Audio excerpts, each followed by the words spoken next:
Well, it's been a while since I've made any videos to put up on the YouTube channel, and so I'll go over some work that I've done. First of all, I've put in my brake system. This will be left brake, right brake, and this is the brake cylinders here. Eventually the lines will come back and go back down to the landing gear, to the wheels. I have put in a panel over here, and I've installed a AC inverter, so it'll convert 12 volts to AC. Give me about 400 watts of power, primarily for charging my radios and charging the computer battery and so on, in flight or possibly even on the ground. A little work on the panel there, not a whole lot, getting some wiring done. Over on the wall here, I've installed some plywood paneling along there on the side. I've got my wires and fuel lines and stuff behind there. There's the throttle and the primer. Here's my trim handle for the elevator trim. This cable right here, I'll have to get one of those connectors to put on here so I can connect that. I'm not sure what the focus was doing. Anyways, that'll be my elevator trim handle there. I've got the seat belts installed, bolt in up at the top here, and then I found that I needed to bring the seat belt attachment up along this tube here in order to have a long enough seat belt, unless some of this may be missing, because this doesn't want to attach on here, and I don't like the way it attaches. I might end up having to get some tubing and put some drill through there and clamp these onto there. But the way that these I'm not sure about this. I'm not so unconvinced that the other half of this piece, or maybe a couple of pieces missing to these seat belt assemblies. I have them in here, but they're not secured. Here you can see the wood flooring that I have in the back here. I put wooden flooring in. I've taken the control stick out. I took the rudder pedals out, and I modified the airframe. Let's see if I can get down in here if you can see it or not. I've put a bracket on here to hold the rudder pedal guides up. That's from the front rudder pedals. I've done that on both sides. And then I've, as you can see down here, if you can see in there, managed to make an L bracket here and attach it to the bottom floor pan. And here's where the old rudder pedals used to be from the back seat. I've taken those out. They could be put back in, but for right now I've left them out because I'm going to put flooring in here. And I'm going to close that space up and use that for storage, for maps and so on in flight. I've put some aluminum backing on here. Now it's just primered aluminum on the back side, and on the front part I have Naugahyde on here, some black Naugahyde. Eventually I'm going to have my wife make me some cloth pockets to go in here. Let's see if you can even see this. There'll be some cloth pockets in here to form pockets to hold charts and candy bars and, you know, the essential stuff for long distance cross country flight.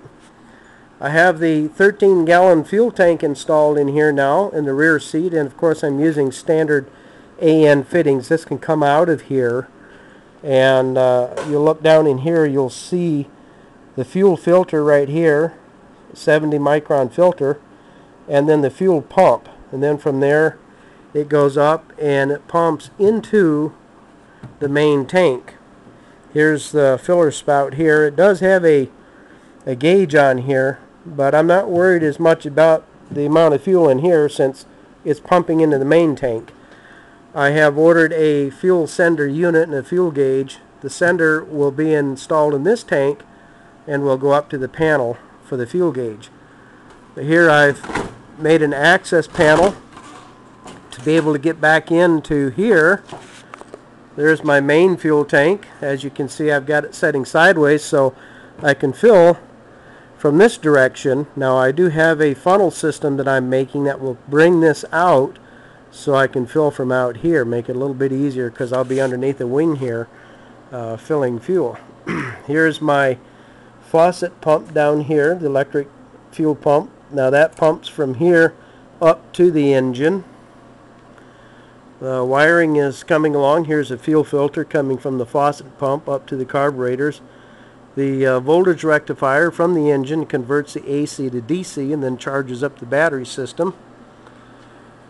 And the lines going on up to the engine. I'm still not done getting the propeller installed. I'm having some problems getting the right length of propeller bolts to get this propeller attached to the engine so I can do my run up. Here's the flap motor unit under here. Now it kind of looks like it's in the way of those lines, but it's not. There's plenty of clearance. I've already run it in and out.